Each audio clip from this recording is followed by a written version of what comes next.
Warning! The following video will have a ton of curse words and may contain tobacco use.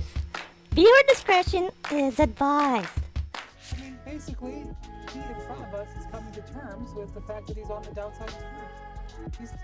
You think he just now realized that in that moment? Well, I think this is from the outside looking in, just from the outside looking in, right? And I've never been in your guys' shoes. What do you guys think? You guys think Clay's going to the Lakers? Oh man, I love these NBA trade talks and all that shit. It's always like dramatic, and they always end up doing the dumbest thing. I don't know. But before I go, I want to leave you all with one thing.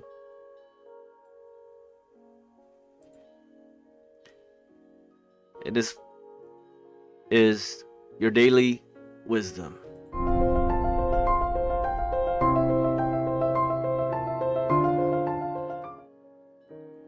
And for your daily wisdom, don't be toxic. Don't be toxic. Just don't. Here are... Hold on, let me pull it up.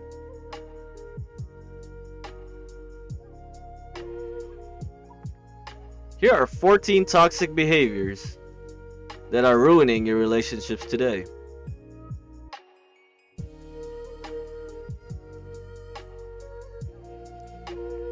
Number 1, going to friends first. Do you run to your friends first with relationship woes? You should be talking to your partner.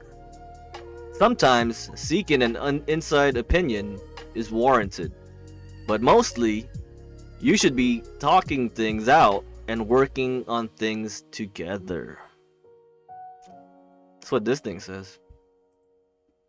Oops.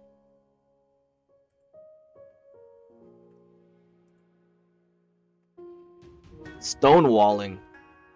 Are you familiar with stonewalling? I'm not. It is when a person completely shuts down in a conversation or refuses to communicate with you, and it is toxic.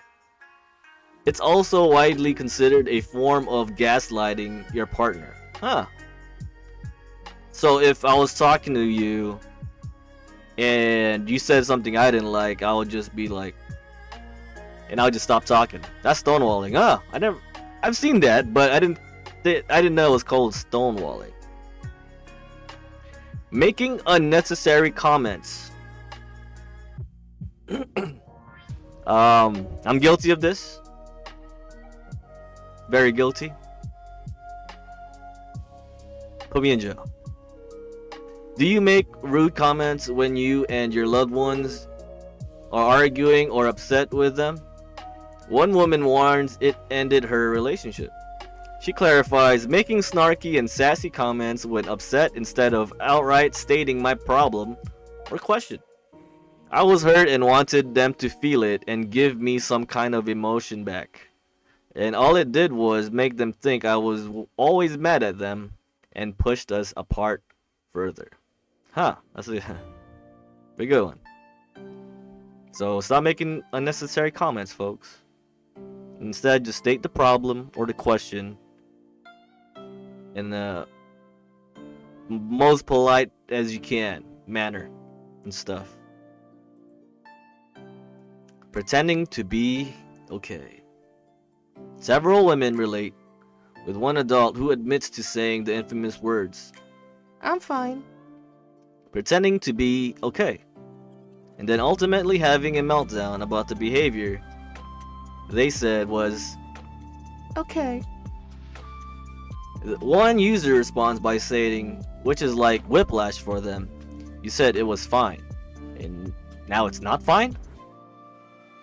It's vital that you are honest and voice you're unhappy with something or have concerns. It matters what you think and how you feel. Almost kind of like stonewalling a bit. Instead, this is more of a verbal whiplash. Like almost a knee-jerk reaction. Oops. People pleasing. Okay, I'm guilty of this. This has been a thorn in my side for far too many years. It's caused me headaches in my personal and work relationships. When one woman asks how to overcome it, another replies, therapy. Seriously, learn how to ask for what you want. Say no to what you don't want, and stand up for yourself. Solutions focused, skill-based therapy, not talk therapy. There we go. That's a good one. Gift showering to make up for things. Making my partner feel terrible for having their own life outside of spending time with me, then showering them with gifts to make up for it. Admits one. This signifies a codependent relationship and is a good thing to identify and overcome. Constantly requiring reassurance. Do you find yourself constantly asking for reassurance in your relationships? This can definitely stem from abandonment issues and low self-esteem. Do you still love me? Are you still mad at me? Do you like me? Those questions can be associated with anxious attachment and general anxiety. It's a good fact. Intentional baiting. Oh, I love this. You baiters. My cousin's really good at this. He's a master baiter. So, intentional baiting. Numerous women identify with another who confess baiting, having a specific answer, asking an innocent question, quote unquote, innocent, and then going off to making my point, as opposed to directly saying, hey, I have a concern that I need to talk to you about. Another confirms that her ex used to do that, and she eventually felt like every question he asked was a trap. I know people like that. Trying to manage their emotions. Do you try to manage people's emotions? Someone explains, it sounds silly, but I started telling myself I'm not the keeper of moods when I start feeling compelled to fix my partner's, or frankly anyone's, emotion. I've never really dealt with that. Being possessive and jealous. Ooh. That speaks for itself. Guilt tripping. Have you ever laid it on the thick when your partner is upset with you by not doing what you want? Well, many users note that guilt tripping is manipulative and emotionally immature. However, several admitting to doing it and overcoming it at some point in their adult lives. I have. Push and pull. Do you play a game of push and pull with your partner? Someone explains that she used to play a game of push and pull. She'd get mad over something simple, then demand her partner's attention as proof that he loved her until I was satisfied. It's a good one. The silent treatment. Self-explanatory. That's it. Hope you guys enjoy the rest of your day.